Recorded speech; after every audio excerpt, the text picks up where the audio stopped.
a una temática nueva de lo que puede suponer el uso de los grandes datos en el contexto actual para mejorar la salud de los enfermos.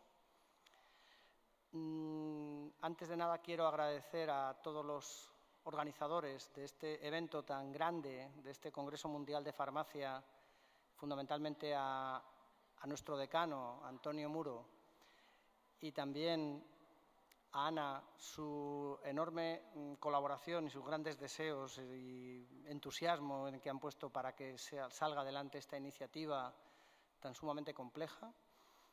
Es realmente muy bonito, muy agradable para nosotros estar aquí esta mañana hablando de un proyecto europeo que se coordina desde la Universidad de Salamanca, que es el proyecto Harmony, el proyecto más grande que hay en este momento en salud en Europa y probablemente en el mundo, en Big Data, y además un proyecto que tiene muchísimas prolongaciones por muchos aspectos, por muchos campos, fundamentalmente en una colaboración público-privada. Y ese es el motivo por el cual también en la mesa me acompaña el doctor John Butler, que es vicepresidente de Bayer y responsable de todas las iniciativas de investigación de Bayer dentro de la Unión Europea y fundamentalmente a través de la FPA. También es para mí un gran honor contar esta mañana con Federico de Montalvo. El profesor Federico de Montalvo es profesor en la Universidad de Comillas, en Madrid. No puede estar con nosotros físicamente y va a dar su conferencia por Skype. Es miembro de diferentes comités de la UNESCO, fundamentalmente relacionados con protección de datos, con anonimización, con aspectos éticos y un experto real en todo lo que se refiere al manejo de datos, de grandes series de datos en el contexto sanitario. Además de esto, es uno de nuestros asesores en el Comité Ético Externo en el proyecto Harmony y luego pues, es colaborador en diferentes revistas de divulgación científica, como Diario Médico, por ejemplo. Entonces, sin prolongar más la presentación o la introducción, quería dar paso al profesor de Montalvo. No está todavía, es que no lo sé si está o no está conectado, y lo va a hacer por Skype. No está conectado todavía, ¿vale? ¿Me decís cuándo puede empezar o cómo lo hacemos?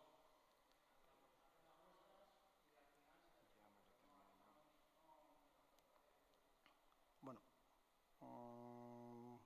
es que si empezamos nuestra comunicación, él puede ahora de 11:05 a 11:30 y entonces, ¿ahora sí?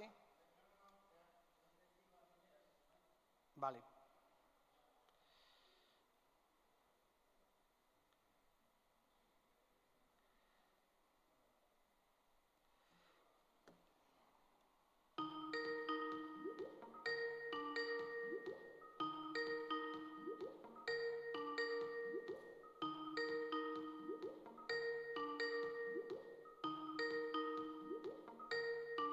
La persona a la que está llamando no puede atenderle, pero puede dejarle un mensaje después de la señal. Gracias. No, era un riesgo que sabíamos que teníamos que asumir con el profesor de Montalvo. Vamos a intentarlo alguna vez más y si no, pues empezaremos a hacer las presentaciones desde aquí.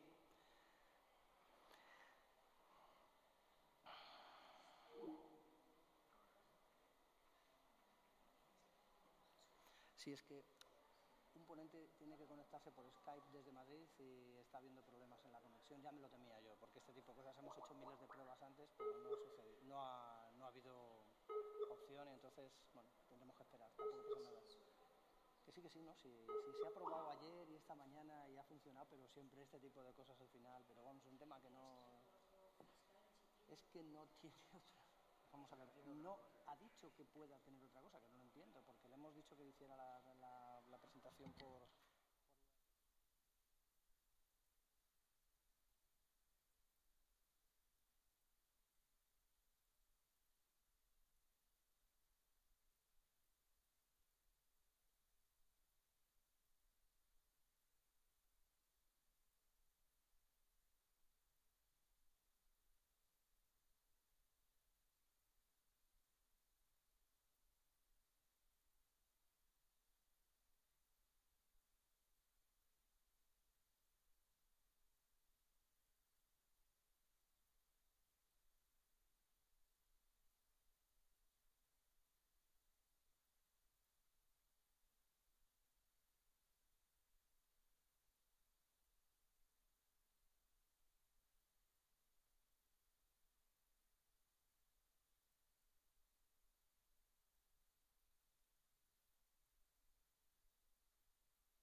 Well, okay, so let's move to the English and now we are trying for one more time, the last time, okay, to connect Professor Federico de Montalvo, who is the professor in Comillas University in Madrid.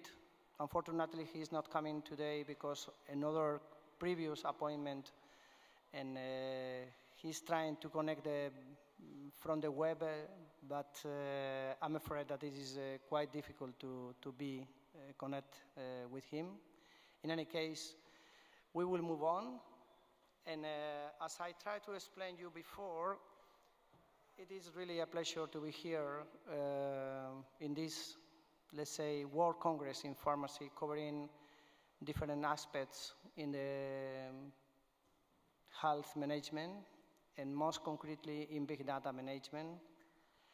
And we will manage the absence of Professor de Montalvo. Is quite difficult to supply him because of his top level expertise in the field.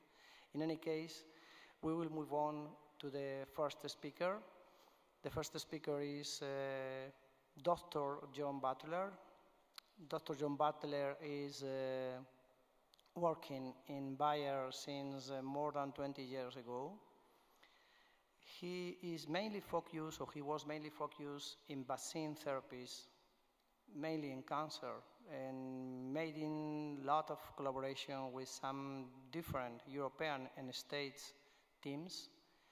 And actually, he is a vice president in Bayer, and also he is in charge of all the management of research and development in a close relation with the European community in Brussels. He is an active member of the FPA group. FPA group is a group based on the pharma companies who build or who are working in the public-private initiative, name it IMI. IMI projects are one of the most important projects in Europe in the age 2020. And this is the project that we were now planning to present to all of you, a project that is coordinated from the University of Salamanca and based mainly in the big data on hematological diseases. So this is the overall scope of this session. I really want to thank all of you for your attendance. And we are now moving to the first speaker. And Dr. Butler will be mainly focused in the opportunity for the collaboration between the public and the academia. Why we need to establish this collaboration, and this is something that I was really very interesting to show here in this faculty of pharmacy, in this university, that sometimes is not so well related to the industry. It's my great pleasure to introduce John to all of you. As you see, John is a man, is a doctor, is a scientist, in spite that he's working for Bayer. So the industry people are not, let's say, ghost or devil that we have to, let's say, be a little bit afraid about their influence here. Please, so if possible, remove that. Thank you. So it's my great pleasure to introduce you, John, that will be mainly focused in all the opportunities that we have in the build-up really good projects when the academia and the, let's say, pharma industry are going to do the same job and are going to establish some collaboration. John, thank you very much for coming, and it is a great pleasure to have you here. Aquí o allí? Doesn't matter. Well, thank you very much, Jesús. Muchísimas gracias por la invitación. It's a pleasure and an honor to be here. in this very prestigious university, 800 years, the oldest university as far as I know in Spain. For me, a reason to be very proud and very humble.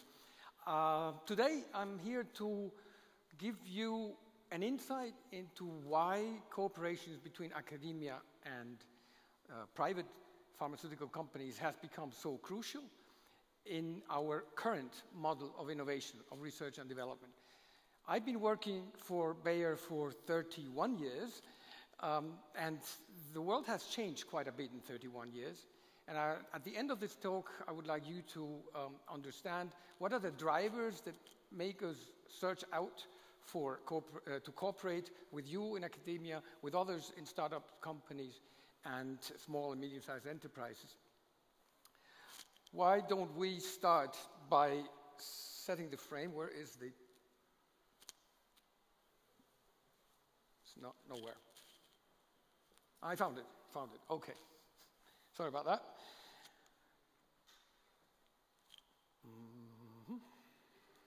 Ya. Está claro. Vamos a ver. Here it comes. All right. So as I was saying, we are going to, hopefully at the end of the meeting, you'll understand why is it of particular relevance that we build and work in public-private cooperations, public-private partnerships, particularly in the area of turning big data into better health, better lives for patients.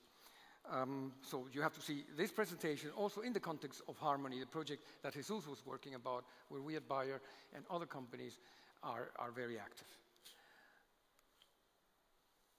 Okay. No, I think I'll have to be here. It's not working. There we go. First of all, it goes without saying, what I will be telling you today represents, in case of any doubt, my very personal opinions, and by no means I claim here to represent officially an official position of Bayer or Harmony as a group. Trust me, that will make the presentation more interesting, because then I don't have to look back whether this is a position that is seen by everybody and accepted by everybody. So we are facing in the pharmaceutical industry a series of challenges, which I would like to dwell only very briefly. One of the main challenges is today that the way that we approved drugs, new drugs, in the past has changed. And today it is not enough to get an approval. We need reimbursement, and getting an approval does not necessarily mean that you get reimbursement. That adds a level of uncertainty to the investments in R&D, to the investment in research and development that we did not have previously. We are witnessing a slow but dramatic change in the business model of the pharmaceutical world, going from a volume-based pay-per-pill model towards a value-based healthcare delivery. And it's very easy, a lot of people talk about that, there's a lot of hype about that, but there's also an underlying reality that we have to prepare for today. And Harmony is a crucial element in making this possible, and I hope at the end of the talk you will understand why. And finally, we are in a changing environment where the patient interacts through the internet much more and acts much more often than it used to be in the past. From being the object of a treatment, he becomes a subject and an interlocutor to the pharma industry and to physicians, more and more. I keep forgetting that this is not working. There we go. No funciona, pero no importa, me quedo acá. So one slide just to remind you that we're talking about the risks, the uncertainty that grows with the fact that having an approval does not necessarily mean that we have reimbursement. I just want to remind you in this slide that the pharmaceutical industry has one of the most, if not the most, research and development intensive industries in the world. We plow back 14.4% of our returns, of our top line, back into research in average. Bayer plows back more than that, but in average, you can talk about 14 to 15% of the top line of the revenues of the pharmaceutical industry have to go back into research in order to keep up with the innovation. That is comparable to no other industry. Maybe the next one would be the software industry, but you see many of the traditional industries like banks or oil and gas producers, research and development is a small part of the revenues, whereas in our case, we put at risk a large part of our revenues. Bayer, as I said, is more than 15%. Keep that in mind. So this is how our world, when I say our world, the world of the pharmaceutical industry is changing nowadays, with challenges that come both from an explosion in knowledge and technology and from societal changes that I was referring to. So we have a smaller and smaller areas of unmet medical need. The unmet medical need is large and has always driven our investment, but now through personalized medicine, the amount of potential patients for a given therapy is going increasingly small. We have also novel modes of action that are being discovered, that have been discovered recently, as I referred to before, as an explosion of knowledge that we have to deal with. And the question is, can we be competent in all those? Can any single company be competent in all those fields and keep track of all that generated knowledge?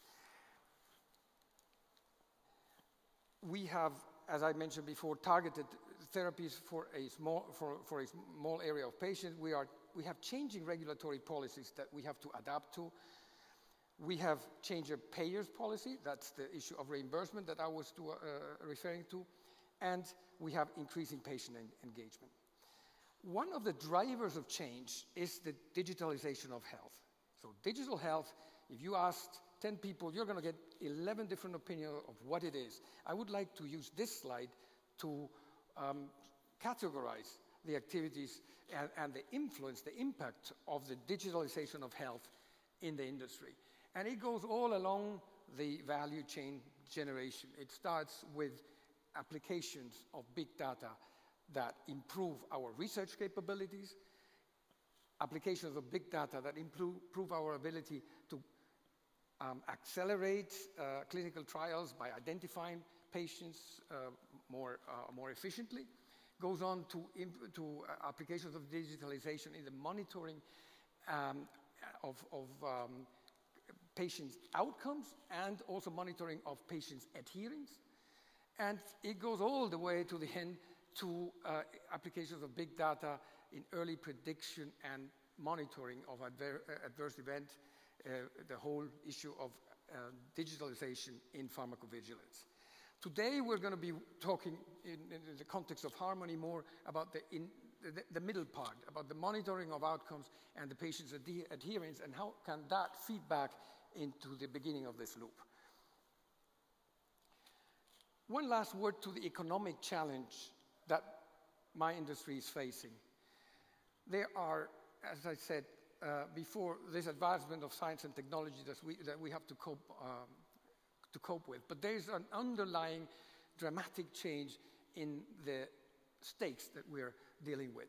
And what you see here on the left-hand side is the dramatic increase in cost. If you go from the early 80s, that's the lila column, to the current 2000, the amount of millions of billions of dollars that it costs to develop a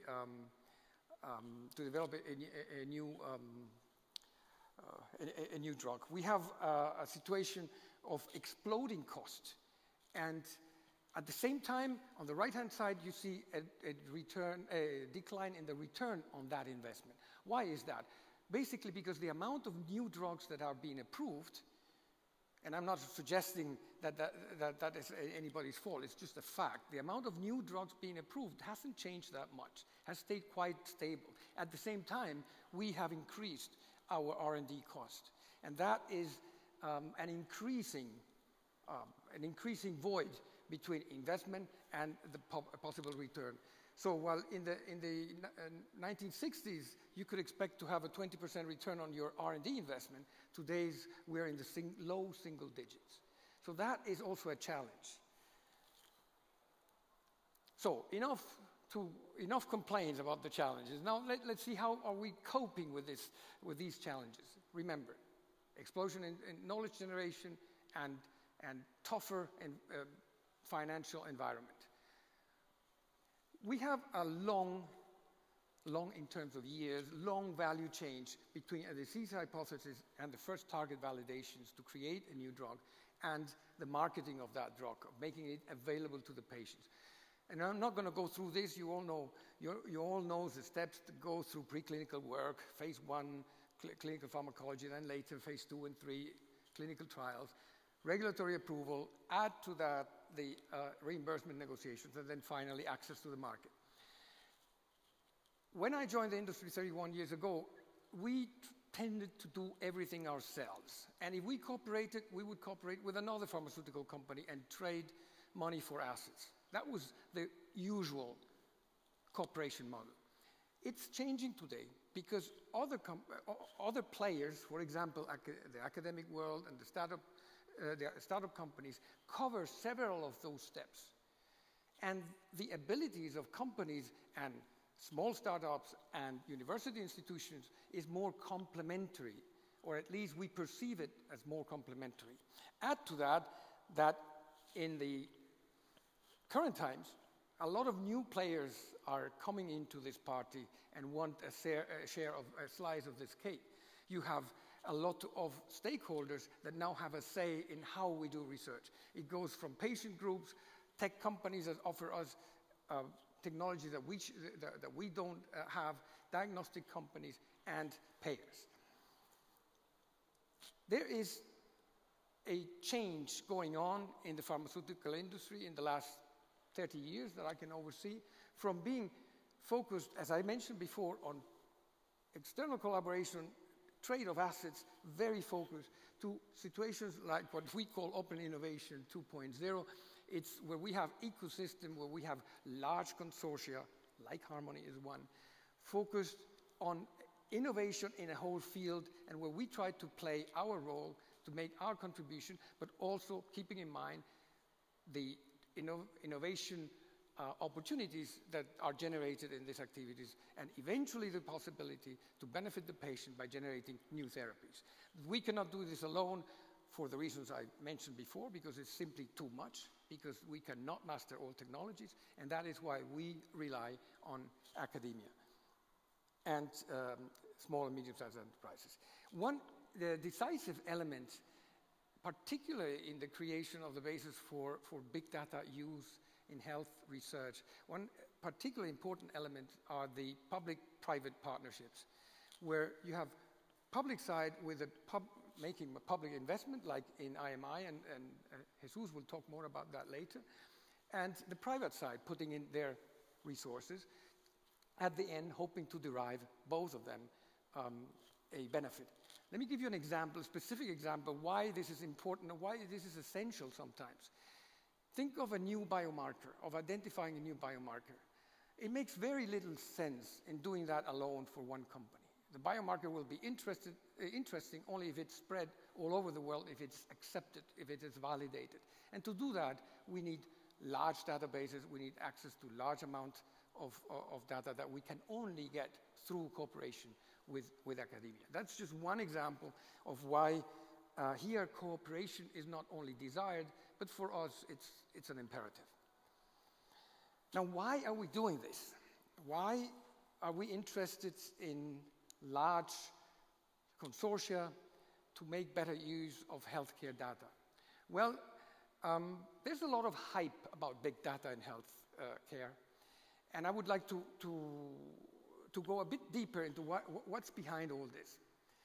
I mentioned that before. We're witnessing a change in the way we treat patients, and we're witnessing a change, as I mentioned also, from a volume-driven model, which is what we still have today, to one in which we will have to prove the value generated to the patient and to society before expecting reimbursement. And that's very easy to say and very difficult to implement, because to implement that you need information, and more than you need interpreted information, solid database. And we don't have that yet. So the old model you have above, you got sick, you got treatment, and somewhere you were paid for it. But now we're moving towards a patient-centered model in which you have a confluence of new technologies such as what we call precision medicine, predictive analysis, that should allow us to tailor treatment to the patient. Again, there's a hype around this. Everybody talks about precision medicine, and it is not so easy to realize. Why is it not so easy to realize? How do we get from one model to the other? Well, it is as if you were in a city. You need information. You need the map. You need the map of the subway in order to get from point A to point B. So what we're doing in this consortium, this big data consortium, is generate the infrastructure, the data infrastructure that would allow us to learn from that data and generate actionable evidence. Because we're not interested in generating information for the sake of information generation. We need information that will eventually lead the doctors to choose a different therapeutic approach for one specific question. And if we don't do that, then the whole thing remains hype. So I insist in my talks, also internally in the company, that without protocol and patient-specific outcome data, and this is what Harmony is about, without knowing what is the result of treating a patient with a particular confluence of mutations and a particular stage of his or her disease, what is the outcome? And do that not in 1, in 10, or 100 cases, but in thousands and thousands of cases. Without that type of data, all the talk about predictive analysis and how we're going to tailor the treatment to the patient all remains smoke and mirrors. Nothing else. So we need to create the map, the subway map that I'm referring to here. So one big jump to explain why Bayer and how Bayer participates in this consortium. My company prides itself of having a particularly flexible approach to cooperation, depending on the needs of our cooperation partners. And I'm not going to go through all this because this goes beyond the scope of this presentation, but it goes from the traditional buying of an asset all the way to early discovery cooperation with academic institutions. In particular, I want to put your attention in multiple projects that are executed within consortia. So the left-hand side of that of this slide. We participate not only in big data consortia, we participate in 50 from over 80 IMI projects, innovative initiative projects, with other companies, with competitors, and with academic institutions. In the specific case of big data use in healthcare, I mentioned before, it is an imperative for us because we don't have, as a single company, no single company has the resources and the access to data necessary to put it to work and generate that kind of actionable evidence that I was talking about. So why are we doing this? I would not dwell too long on this one because Jesús will go deeper into Harmony. But at the end of the day, what we want is to learn from data in order to influence treatment decisions and improve the outcomes of the patients. But there are other potential beneficiaries to this. The patient is in the center, but there are other potential beneficiaries. And those are the payers, for example. If I was a payer, if I was a Minister of Health of any European country, I would be particularly interested in how new therapies, which come with a price tag, with how new therapies actually work in real life. Some of them will work very well and deserve the price that they're demanding. Others will not and deserve maybe a reorientation or a limitation in their use. And so we expect a lot of benefits for the increased efficiency of the public healthcare system. Why would a company representative be interested in the benefit of the overall healthcare environment, of the overall healthcare system? Well, you know, in my company, we know that we earn our money with active pharmaceuticals that do a job in the patient that provides better health. And we are not interested in selling in areas where we are suboptimal. So everybody benefits from this. And we are also very much conscious that only a highly efficient public health system will be able to pay for real innovation. So because we believe we can generate that real innovation, we believe that such a value-based system is of interest to us. This is Harmony.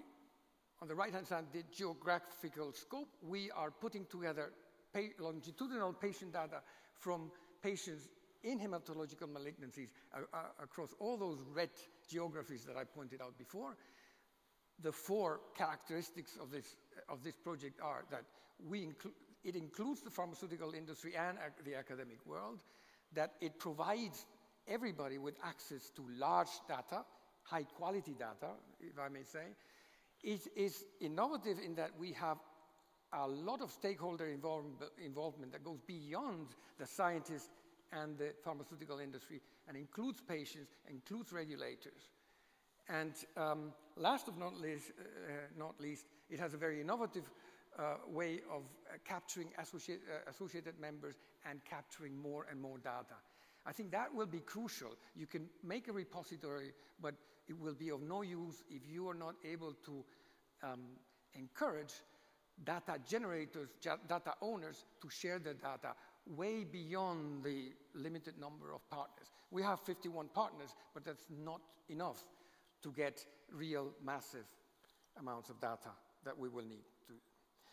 So very briefly, 1 week before last, this is the way we generate evidence in the clinic today. Most of the times it is trial evidence from clinical trials that we will be sharing in this platform. And very little today is done based on real-world evidence in order to, normally just to increase the indications to a given already accepted drug. In the midterm, we expect the real-world evidence. And when we talk about real-world evidence, we're talking about the kind of data that goes into Harmony. That's data from hospitals. That's not necessarily only clinical trials. This will be more important in the midterm, and that's why we're in Harmony. And in the long term, we will see a heavier weight of real-world evidence. We will get approvals for small indications. We will expand based on real-world evidence. And at the end of the day, we will start seeing more predictive evidence. We'll start seeing more studies done only for a single patient, if you so wish. So if we believe that this is the way to the future, then it becomes absolutely essential that we gain access and that we cooperate in data access and handling and deriving the conclusion from that data and implementing those conclusions. So, in summary, what have I been talking about this morning?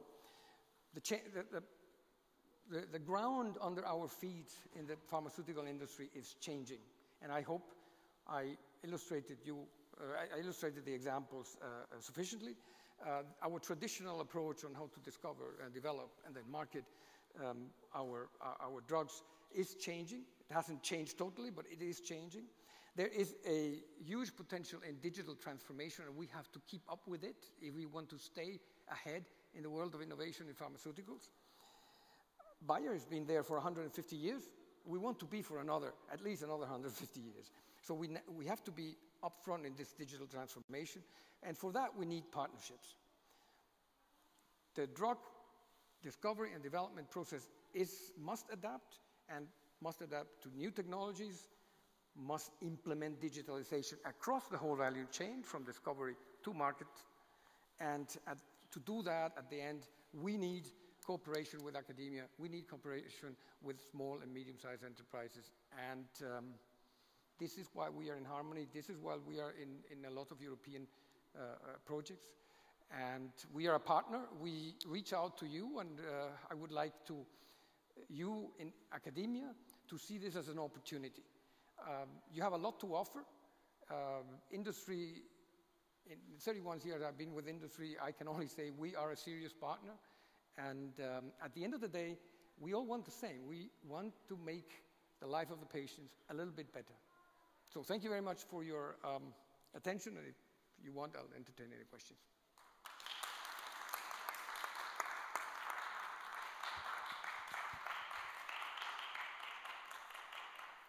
Okay, thank you, Dr. Butler. Is there any questions? I think we have time for questions. I don't know if somebody want to ask the industry who is represented now here from Bayer. Okay, Professor Burguillo, please. You need a. I think it's. Or you pose the question and I'll repeat it. Possible, or No, I'll come to maybe you. You pose the question and I'll repeat it. No, go ahead. That's Go okay. ahead. Just go ahead. There it is. Thank you very much for your presentation. It was very, very nice, really. And thank you for coming to Salamanca from Germany. It's well, a pleasure every time. Basel, from Basel. Okay. Well, I've seen in one of the slides that you were saying a little words about prediction. Yes. And it was at the end of the road, just in the future. Yes. Don't you think that prediction should be more important? I don't question that it should be more important, but I keep hearing about prediction for the last 10 years, and I just don't see it in the field. I don't see too many specific examples where it's actually being implemented. And maybe that's the message that I wanted to convey is, yes, we expect more, and it should be more, it should increase, but it should be possible. And in the area of health research, I don't know of many specific examples where we can claim that we are treating patients purely on a tumor-agnostic way, just by doing genetic analysis and using the information from large databases to predict how they will fare. Yes. The first step is creating this data resources, and this is what Harmony is doing. Without that base, you will not be able to do the analysis of the data, let alone validate the hypothesis and then work into the future. And a lot of people talk about this, but if you look carefully, there's very little that has happened. And in this case, the initiative Harmony is absolute pioneer in Europe. I don't think many people realize that. He was not exaggerating when he said, in terms of big data, it's the biggest and most solid European public project to date. Thank you very much. Any other question, please? Yes, wait for a second for a microphone. Thank you. Okay. José Antonio Cordero from Ramon Llull University in Barcelona. Thank you for your talk. Very interesting to know always the industry point of view. I know that the model in research is changing, just to open mind to the whole world investing for you in terms of agreements at the end, post phase 1 and so on. And I was wondering when you explained the importance to gather to have big data with the objective of predictions, that maybe in the world that we have right now, we have a huge amount of data. We have access to an enormous quantity of data, and what I think is that we need some clear ideas in terms to apply this big data. The problem is not having the whole data. The problem is, what do you do with this data? How do you apply this data to solve any concrete therapeutic challenge?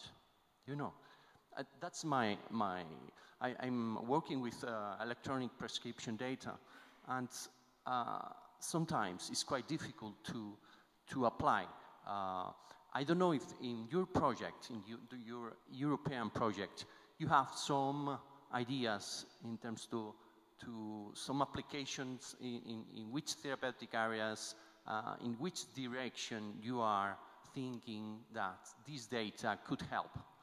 You'll hear more about that in Jesus' talk. All I can tell you is we, of course, recognize that the difficulty, it's not just important to get access to the data, legal access to that data, but it's crucial what you do with this data and how you work with this data. I am not a data scientist, so I would be wasting your time if I talk too long about it, but the access to high quality data, to complete data sets that put together phenotype, genotype, longitudinal changes, therapy, outcomes, that access, providing that access is the first step along that long road. And the analysis will change with time. You will generate new innovative algorithms I don't know, the sky is the limit. But right now we are sitting on these data pools everywhere in Europe, and what Harmony is doing, what Jesus has been successfully doing the last 1.5 years, is connecting these dots. And what the answer at the end will be, well, I am very optimistic that we will start generating results. And one result will feed back into the loop and will create new questions and we will have more and more refined ways of addressing these questions. But the very first step was generating even the physical and legal infrastructure to get access to the kind of data that we need for this type of work.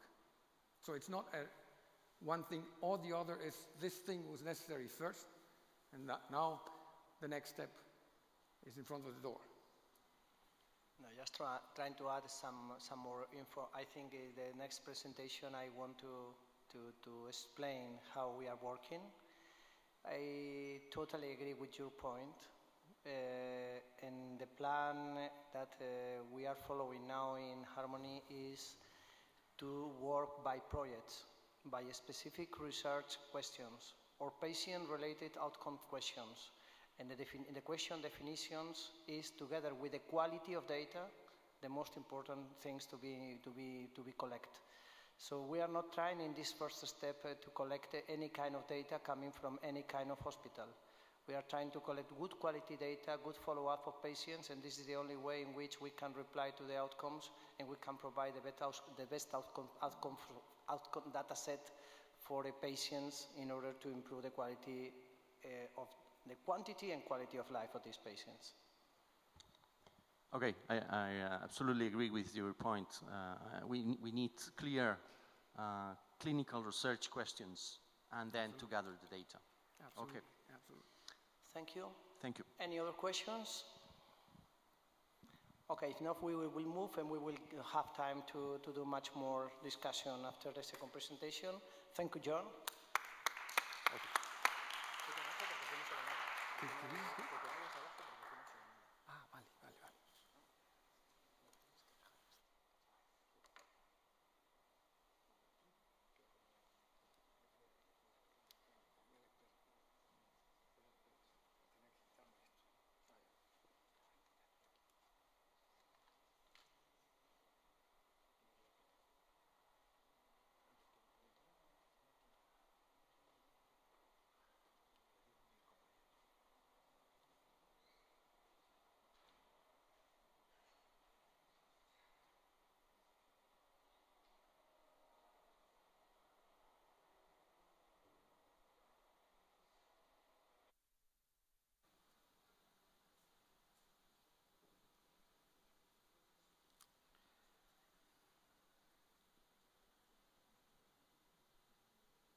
Okay, so I don't like to introduce myself, but for me it's a great pleasure to be here because I'm professor of this faculty. I was teaching together with Professor Rogelio González Sarmiento in pharmacogenetics in the last 10 years, and we started with this, let's say, with this study or with this new teaching in genetics and pharmacogenetics here. It was really fantastic to work with the previous students, and I hope with the next students in the faculty.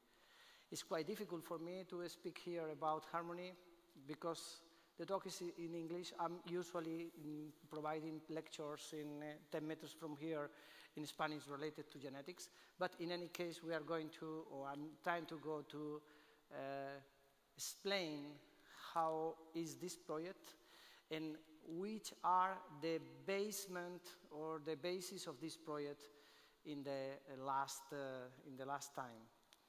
And once again, I want to thank John Butler to be here because together with Bayer and due to the great support from Bayer, the Salamanca University is now coordinating this huge project. So this is one of the first steps, one of the first milestones we have to keep in mind.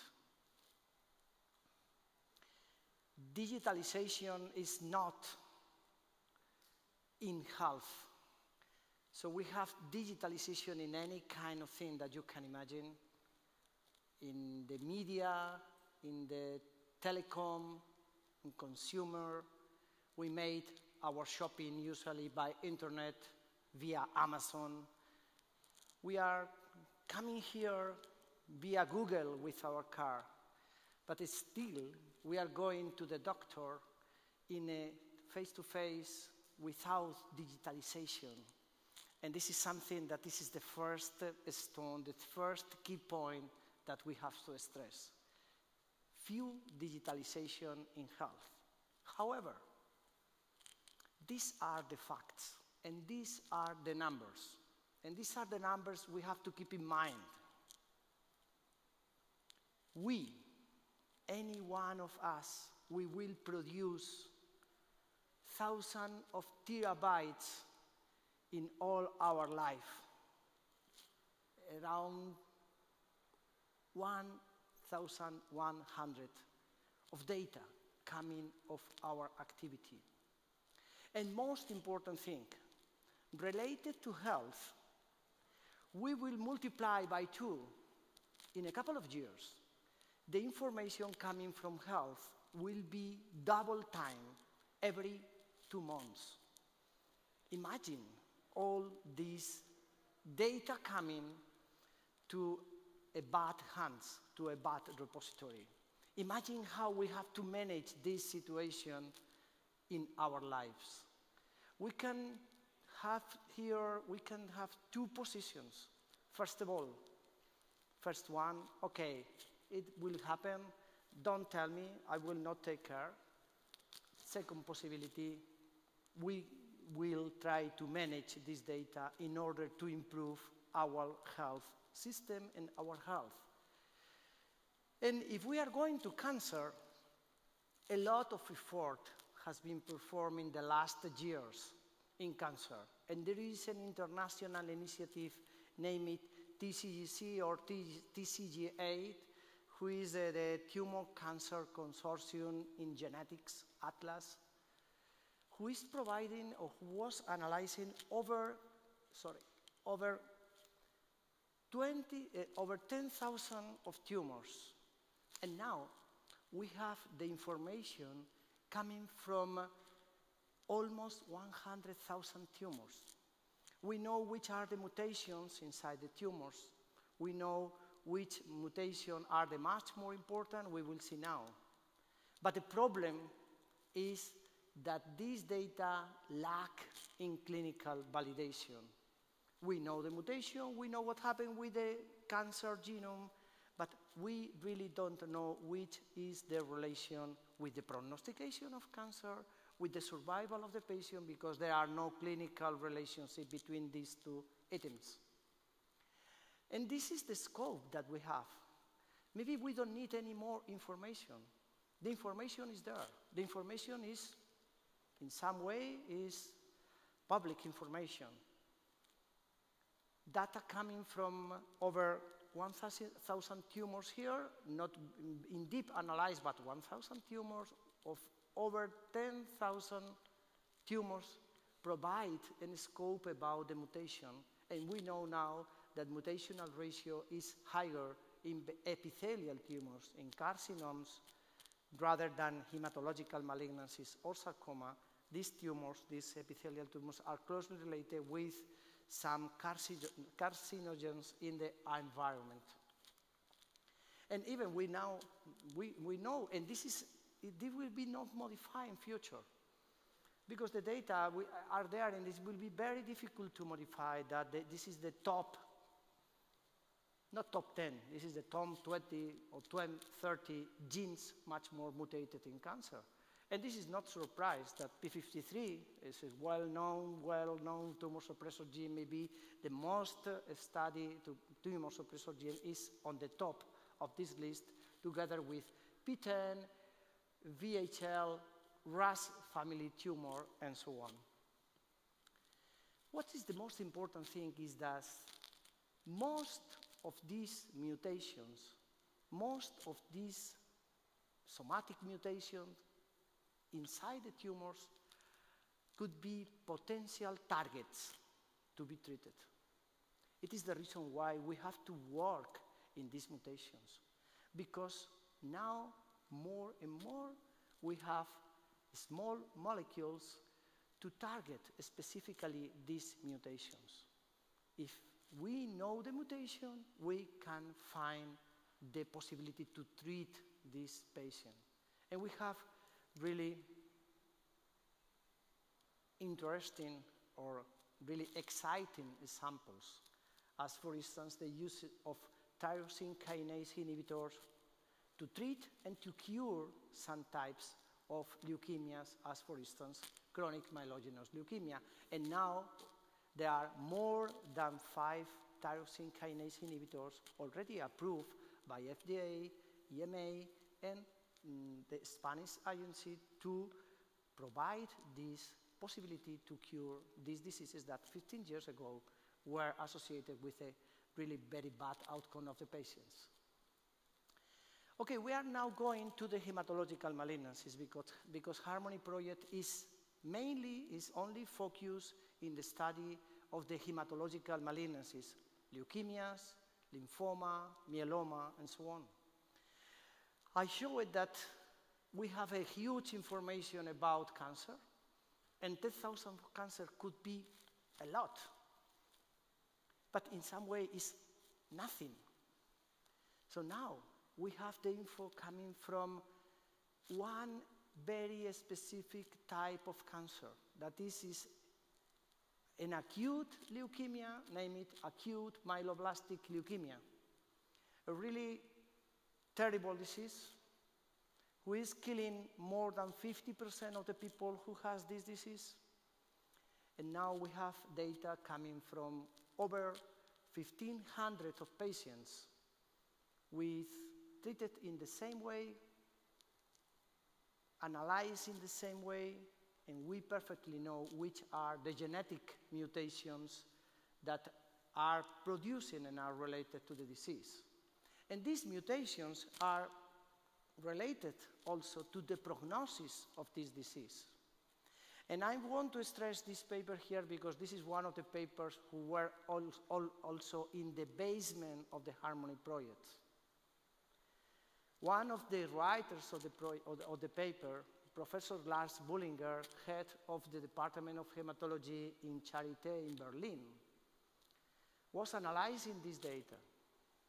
1,500 patients homogeneously treated with good follow-up, with a lot of genetic data, and at the time that he went to the bioinformaticians, biostatisticians told him, okay, we will need 5,000 if we want to know which is the real value of these mutations in these patients.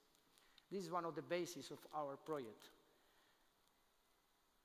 1,500 patients of one rare disease are not enough to extract conclusion. We need much more patients. We need big data. And this is also a seminal paper, is also a milestone in our project. And this is something that is happening now. So we get more and more data. It is a tsunami of data coming to the city. This is a tsunami of data coming to the town, coming to our projects, metabolomics, proteomics, anything you can imagine omics data, because the words are really totally different. So we have to manage this data. We cannot be back in this position to the data. We have to upfront. The data are there. The data are coming, and we have to use this data. And this is one of the concepts of the big data that we want also further on to be a little bit much more in going too deep. So the volume of healthcare data are increasingly constantly, and we have to manage this information. And we have to manage this information because if we are able to do this circle and to circulate in this circle, the use of this huge amount of information coming to our institutions, to the hospitals, to the universities, will provide in a normal way a transparent outcomes data. We will be able to analyze the variation in those data, who will identify the current best practice in order to optimize treatment. If we optimize treatment, we will go directly to the patient. And we will improve the outcomes and reduce the variation and increase the efficiency. And all of these three items will increase the sustainability of the system. This is now is a great controversial. But also, if we optimize the treatment and change the behavior of the clinicians, we will provide the feedback, we will provide the learning to, again, circulate in this direction. So this is something that is continuously working in this direction and continuously interacting with directly to the patient. And this is the idea that we have to keep in mind, and the idea in which the collaboration between all the stakeholders must be retained here. And this is the reason why we went to the FPA 3 years ago now, no, 4 years, 3 years and a half years ago. Which is FPA? FPA is an association from pharma companies mainly and some biotech industries in order to develop some projects that are named IMI collaboration. One of the main goals of this IMI collaboration is improve the speed up of the patient access to the drug, to improve the outcomes and safety of the drugs, and at the end, to improve research and development. And this is a half and half collaboration. Half of the money is provided by the European Commission, and half of the money is provided by the FPA, means by industry. And this is not, let's say, trivial initiative, because the money spent by the FPA was, in these 10 years, from 14 to 24, will be almost 3.2 billion euros for research and to do this kind of research. A couple of years ago, IMI office launched this program named Big Data for Better Outcomes, one of the best programs or the best initiatives of this IMI office.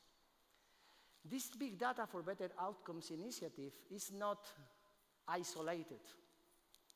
This Big Data for Better Outcomes is working as a plan, as a continuum, coming from this electronic health record from clinical research, going to the European Medical Informatics Framework, and now consolidated in this Big Data for Better Outcomes, one of the large initiatives at the IMI office. Which are the key aspects of this Big Data for Better Outcomes? The key aspects are to be in contact with the society. Are this program take ambition, is transformative, is working in promoting the collaboration, as Dr. Butler already stated before, is disease specific and is patient-centric. At the time that we have to fulfill the first version of the Harmony project and we have to fulfill all these 5 items, believe me that I didn't know what was the meaning of this, because it's quite difficult for me to understand, okay, how to translate to a project that my project must be ambitious, transformative, collaborative, disease-specific, and patient-centric. It was too much for my understanding, but at the end, we get it, this project. We were very lucky. This big data for better outcomes is going to benefit, or is going to provide benefit for the society at different levels. It's working at the patient level, mainly working at patient level. In our project, we have patient organization inside the project as a partners of the project. Is disease level, in our case, is hematological malignancies.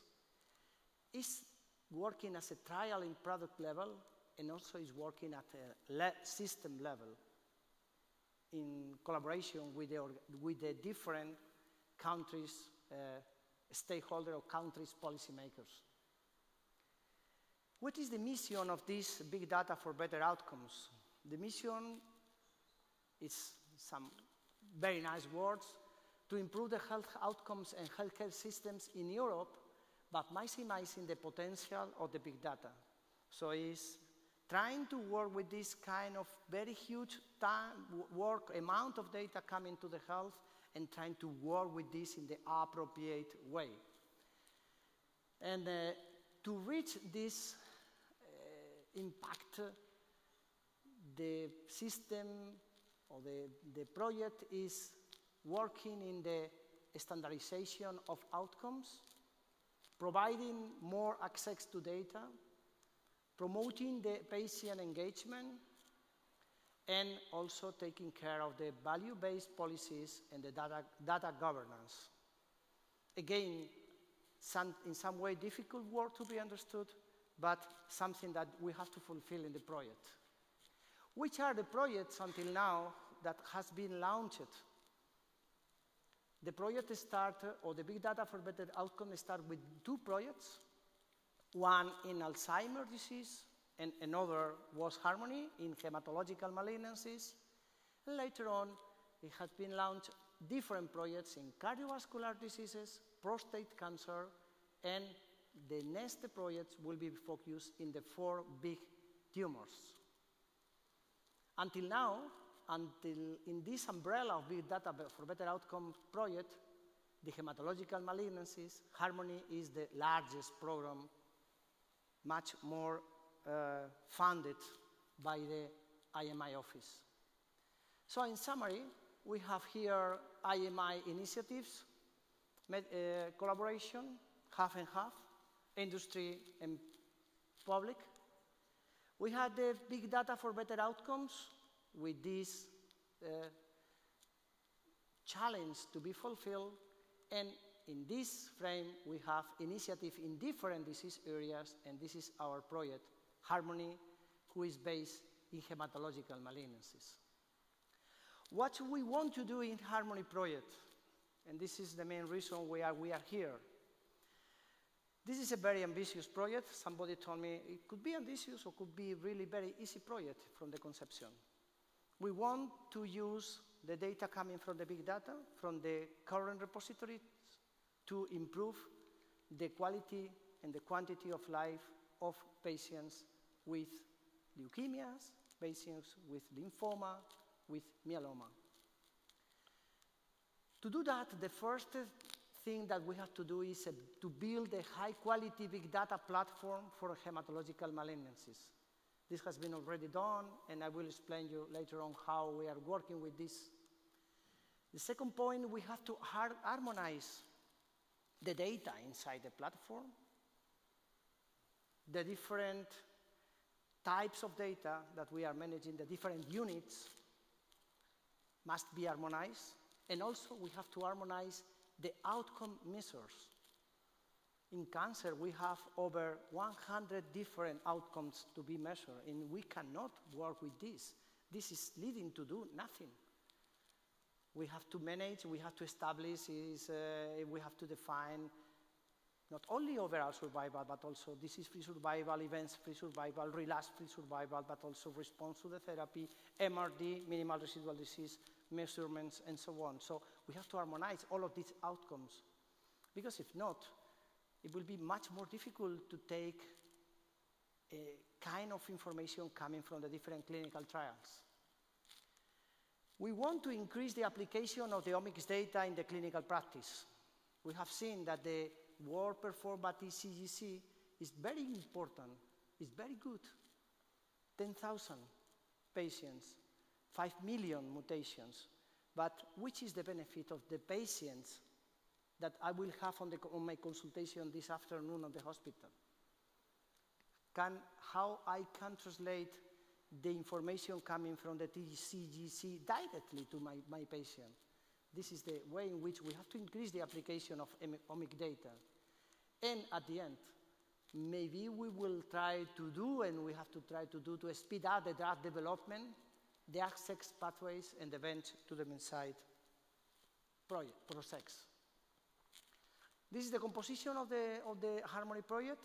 It's based on 8 work packages with different tasks, from the coordination in the work package 1 to the legal and ethical aspects in the work package 8. And maybe the much more important, or one of the much more important work packages is the work package 2, who is divided in the different hematological malignancies. Myeloma, acute myeloblastic leukemia, acute lymphoblastic leukemia, chronic lymphocytic leukemia, non-Hodgkin lymphoma, myelodysplastic syndrome, childhood hematological malignancies. And from all of these pillars, we have the 3 more reputed key opinion leaders in Europe that in hematology are also, these names are also at the top level in the world, in the hematology in the world, because Europe is in a very good position in this field across the world. And the names are there. The names are not significant for you, but they are the most important names in hematology in Europe. The consortium is composed by 53 organizations coming from 11 European countries, with the participation of 8 pharma companies. Maybe we will increase the participation of a new pharma companies in the future. Very important, we have patient organizations here.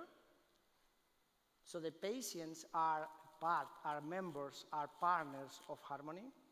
But not only patients, we also engage the policy, the HTAs, the payers, the policymakers, and of course, biotechs, companies, and several hospitals and universities actively working in the field of hematological malignancies. But always with this idea, the patient in the middle. The patient is the beginning of the project, the patient is the start, is the end of the project. The patient is the real beneficiary of the project. It's the only way in which we have to work. And later on, we can see here hematologists, ethical, pharma industry, policymakers, bioinformaticians, HTAs, regulatory bodies, and economists working together, trying to think and trying to show that Harmony is a real big data project. Maybe from those who are not familiar with the big data, sometimes somebody tried to define the big data as the 4 or 5 Bs. The first B is the volume. So you have big data, you have a lot of data, a lot of volume of data. We want to collect in this project, we want to engage in this project over 100,000 patients. and I'm quite happy to share with you that before the end of the year, there will be 15,000 of patients in the platform. And we are now in the second year. This project is scheduled for 5 years, so we still have 3 years and 3 months more. Second B is the variety. Sometimes the heterogeneity of the data or the heterogeneity of the different parts provides a tool or provides a guide to consider data as a big data. The variety we have from this slide that John already stated is the only replicated slide, I think, from the 2 presentations, in which we have, in addition to the partners, the associated members, over 65 members from the most important hospital, from the most important working cooperative groups covering all Europe. To stimulate and to, in some way, to receive this data, that this project is a data sharing project, we have reserved over 6 million euros in order to stimulate the data inclusion, the data transferring coming from the different working cooperative group and the different hospitals. The 3B is the velocity.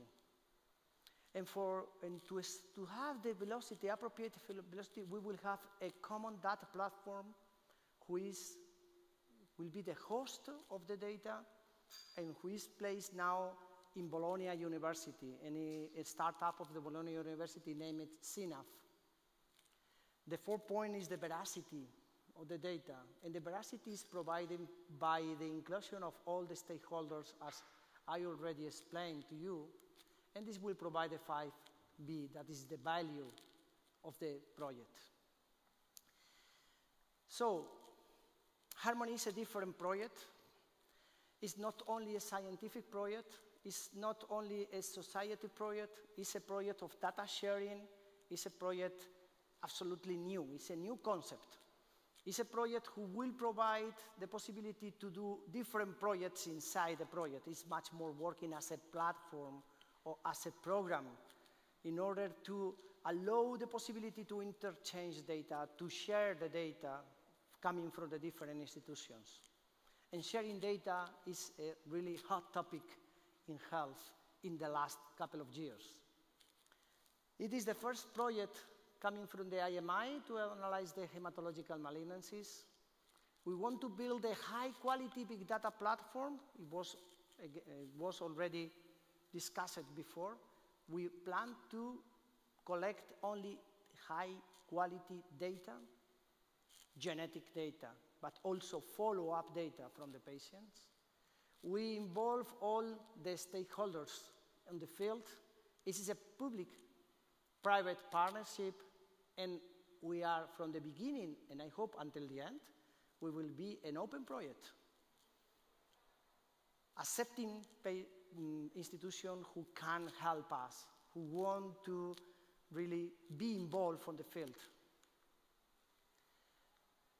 What we have done in this first year and a half, now almost 2 years, I will not bore you about all the enormous amount of papers that we have to write and the documents, giga and gigabytes of information, legal documents. We have signed over 200 contracts in this time, a lot of amendments, a lot of bureaucracy, but it is something that happened always in the IMI project. We have, from the first time, we will have a common database. A common database that is already working and now receiving data. And please, let me tell you something. It is much more difficult for a data to cross a border between Europe than for you to traveling around Europe. There is no Schengen for a data. In fact, the GDPR, which is the last regulation coming from the European community, that is very important for the data to be shared and so on, will even be anti-Schengen for the data. So it is quite difficult for a data coming from Germany to go to Barcelona and to be now in Italy, as happened in the last month. It takes more than 10 months of discussion for the anonymous data. And we will harmonize the data according to this program, but this is a OMOP initiative, or this is a common data model to do a harmonization. So all the data will be in the same format. For those who are working with data, this is really, really very difficult to see that the, let's say, hemoglobin is measured in the same units, that the female will be always 1 and male will be always 2, and no F or M or whatever you want. And all of these things that we have to do the translation usually in our Excel tables. We have performed this long road for the data. I will go later on just to explain you how we are proceeding with the data anonymization. That this is very long, but this, I think, is important to maybe to spend later a couple of minutes. We have the data sources in the hospitals.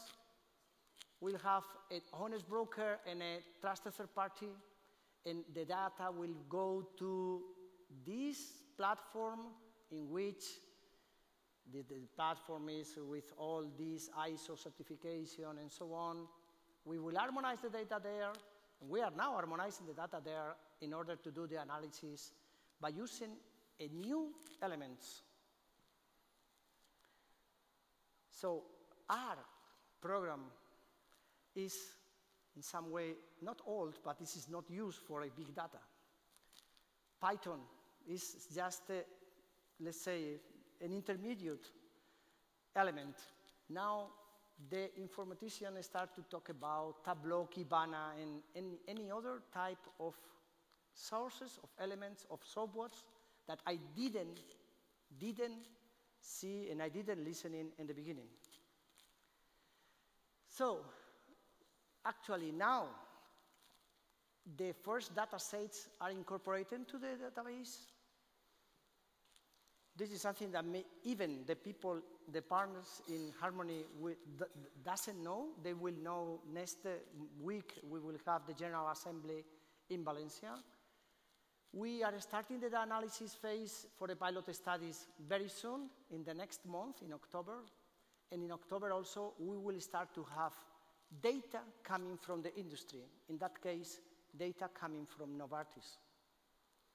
As far as I know, it will be the first time in which we will have data coming from the public and the private trials inside the same database.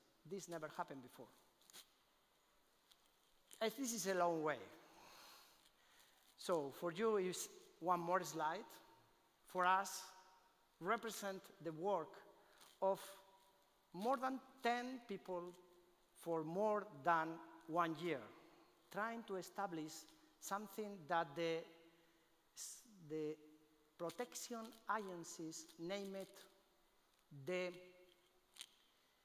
data life cycle, which is the data life cycle is something really important. And I met the Spanish Agency for Data Protection before summer, and we were very interested in the project because it's the first time that we will have this kind of project in Europe, not in Spain, in Europe. It's a European project. And they were really very interested to know who is the data life cycle. You know, as scientist and as hematologist, I have to read at any time because I always told that this is the cell cycle, but this is not the cell cycle, it's the data cycle, and this is totally different. But for me, it's extremely confusing sometimes. So the data cycle is the way in which you take a data from the beginning, from the patient, and this data is going to the different steps and is removed from the system. So this is the complete data cycle. And in order to be according to the GDPR, you have to define the data cycle for your data. And this data cycle in Harmony will contain two mainly aspects. One was provided by Bayer, by John and colleagues, by Fabian Durre and other lawyers, that is a concept named de facto anonymization. This is the name in Spanish, usually relative anonymization, in which it will be not possible to come back to the patient, but you can be able, or you have to be able to identify the different samples that you are collecting. In fact, in Harmony, we will collect anonymized data. And to be sure that the data will be anonymized, we will perform a double brokerage. A first anonymization process in the source, in the beginning, at the hospital, and a second brokerage performed by a trusted third party who will be placed in the Ulm University in Germany. As you see, we are receiving data coming from Germany, we are receiving coming from UK, from Italy, from Poland, from Scandinavia. This is a really, really European project. Only after these two brokerage and avoiding all these risk re-identification, the data will go to the platform that I already explained to you. This was the part of the talk that Professor de Montalvo was not able to provide, and he's really an expert in data anonymization, in data sharing, and it's really a pity because as a lawyer, he is really very much, absolutely, he knows 1,000 times more than me about this data anonymization. So, what we have to do, still to do, we have to do modeling and machine learning. It will be big data inside the big platform in which we have to ask and we have to check new algorithms for analysis. We have to establish the value framework of the different new drugs coming to the market, and we will have to define the standard set of outcomes from the different hematological malignancies. Harmony, and I'm just, I still have a couple of slides. Harmony is a program in which there are many, many projects inside. And this is just to provide you a kind of figures that we are managing now. For AML, in which the question is gene-gene interaction related with survival. So we have a specific question for one specific disease, and we are planning to collect about 5,000 patients, follow-up, outcome, and molecular data. CLL is another project in which we will analyze the large-scale mutation in order to establish the different or new prognostic factor in this disease, collecting also 5,000 patients. For myeloma, the plan is to revise the international prognostic system, and the plan is to collect over 8,000 patients, public and private together. APL, this is a very, very specific disease. It's a type of AML. It's acute promyelocytic leukemia, RARA, all trans-retinoic acid, arsenic, trioxide, and so on as a therapy. It's a rare disease. The plan is to collect over 2,000 patients, and now we receive a last proposal coming from pediatric group trying to establish a biobank in acute lymphoblastic leukemia with the purpose to collect 20,000 patients for this disease. In summary, we have to start to think that terabytes are incorporated in the day by day. We have to integrate this info. We have to manage this info. As scientists, as pharmacists, as geneticists, as clinicians, we have to work with this info. We don't have to work to be back to this information which is coming every day. There is an important need for data integration, data validation, data harmonization, and outcome definition, and this is something that is doing the Harmony project. We have 40 million. It is quite nice amount of money, but to cover 7 diseases is not so much money. And we are planning to collect, as I stated, 100,000 patients. And I'm quite sure that big data is a tool to help to do everything here in this direction. And okay, it is a happy birthday for the university. We have to be very happy to live in this time in which we achieved the 800th anniversary of the university. Thanks for the university. Thanks for Antonio and Ana for providing me the opportunity to present in my house, in my town, in my university, in my faculty, this project that I'm now coordinating. And also thank to all of you for your attention. Thank you very much.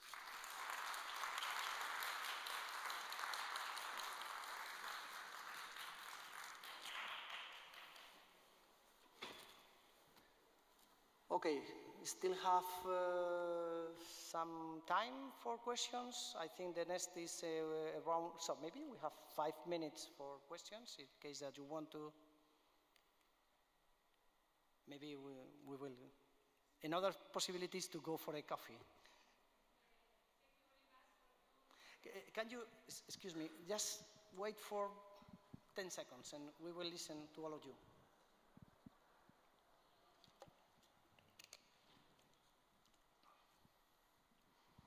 Thank you. I say that your speech is very interesting, the content of this project, the harmony. And yes, it's a short question. Who is the coordinator? I have, you, you are the coordinator of the whole project. So it's... I'm so sorry. No, I'm the coordinator.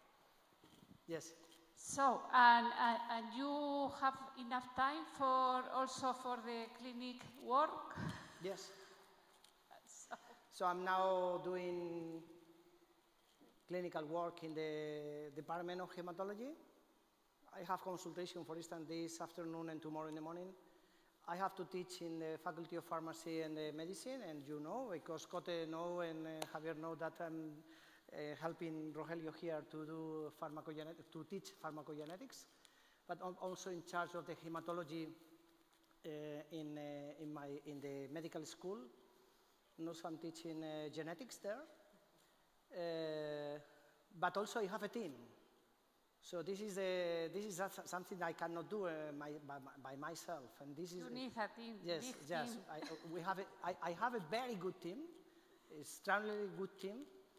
They are so workers that they were not here because they are just doing the arrangements for the next General Assembly the next week in Valencia.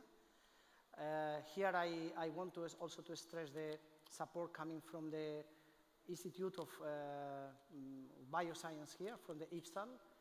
They provide us a lot of effort, a lot of support for contracted people and to resolve all these situations. So the schedule for a full program is I'm doing the coordination together with another hematologist. This is by luck is also from Spain, from Valencia University, from ULAFE, Dr. Guillermo Sanz. And also, as in all these IMI projects, we share the coordination with a representative from Novartis and from Celgene, and we are working as a executive committee. We also have a steering committee in which there are members from the 8 different work packages, one from the public, one from the private one.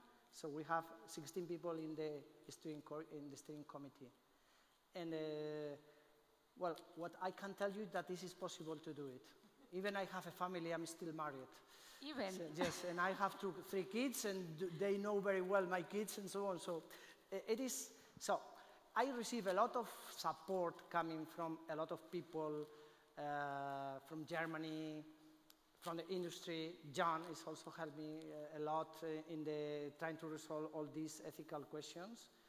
And for instance, one partner is the Spanish Agency of Drug, the AIMS, is a partner of the project.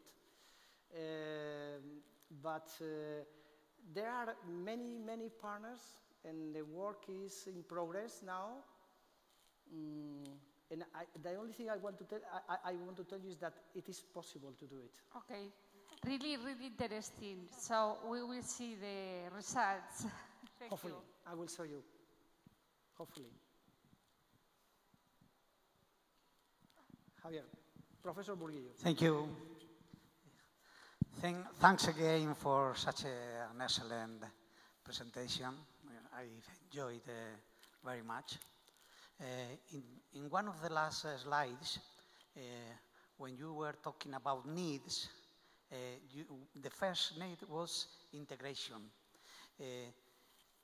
Does integration mean for Harmony, for the Harmony project, just to add all the data sets, or do you think they are thinking in some algorithms to integrate different sources of data as genomic, proteomic, even clinical data? Because in some paper, some authors are claiming that many times the clinical data are so good, even better than genomic data. Of course. No, What do you think about that? No, integration is a general concept. So we need to have the data integration in which you are talking about. So we need new algorithms and we need to integrate. So one of the problems that I realized in the last years is that the gap between science and clinical utility of this science is not shortening, it's even large and large at any time. So we are able now to do the, let's say, the whole genome sequence at DNA level. It is possible to perform in 20 samples in just a few hours. But the problem is, in what? What happened later on? If we cannot analyze, if we cannot assess which is the meaning of the different polymorphisms, the different variants that we will have, we will find there. So we strictly need the clinical association, the clinical correlation to all the things, to all the items. And to do that, we need the integration coming from the clinical side. We need the integration with the follow-up of the patient. It is quite important. Jan. Do we have time? One remark. I think one more question. One remark and one more question. The remark is, Jesús Hernández has a problem. He's too humble. He is, just addressing your question, he'll never say this, but he's the mind, the heart, and the lung of this project. Absolutely unthinkable that we would be where we are today without his very personal sacrifice that has impressed all of us in the FPA group. I can properly talk in the name of all of us, all 8 companies. So that was point one. I hate to correct you. And the question to you is, we were talking about Harmony, and we're talking about the 3 years and 3 months that we still have time. This is like if you asked the constructor of the cathedral here, when he was starting, what do you want to be in 5 years? He would have told you, yeah, we would have the apsis. But what comes after that? And I assume you have a vision, not a vision, because if you have visions, you go to the psychiatrist. You probably have a goal, and would you share that with us? Where do we go from here with Harmony? Because I do have a goal. I want to see every patient in Europe one day, his data going into Harmony, and his therapy profiting from the knowledge generated in Harmony. But what is your vision for beyond? This is the dream. So, but when I presented the project sometimes to the different forums, I stated, for instance, in the European Leukemia Network, which is a representative of all the Europe, more than 300 hospitals there, I told, okay, I don't know if I have to present a project of a dream. So I don't know, which is the difference between a project and a dream. So the dream is, and the idea is that the information that this is producing now in this hospital cannot be stored in the hospital, cannot be stored in Castilla and León, cannot be stored in Spain, must be used for a Nordic patient, for a Baltic patient, even for a UK patient, even because of the Brexit, because we have to expand the health. So the info, the gain, the experience that I get with the therapy of a patient must be translated to another patient. They will benefit one for the other. But the problem is to create. The problem is to demonstrate to the society that this is possible to do it. And now we started to demonstrate that this is a possible thing. We will have the platform is there, and this is open to receive your data, and it is up to you if you want to share the data with us. For instance, this initiative was very well received in Madrid community, in Madrid health minister, and they want to share the data. But we don't want to receive all the data coming from all the hematological patients in Madrid, because it would be a little bit difficult to really polish this data. So we prefer to start step by step and to see if we store high quality data, what we can to achieve. Later on, we will move to the next step, but the general idea is that in 10 years from now, or in 5 years from now, we will get a sustainability for this data platform, and the data platform will be open, for instance, for the, let's say, for the EMA, and the EMA is asking for data in the real life. They don't have the data.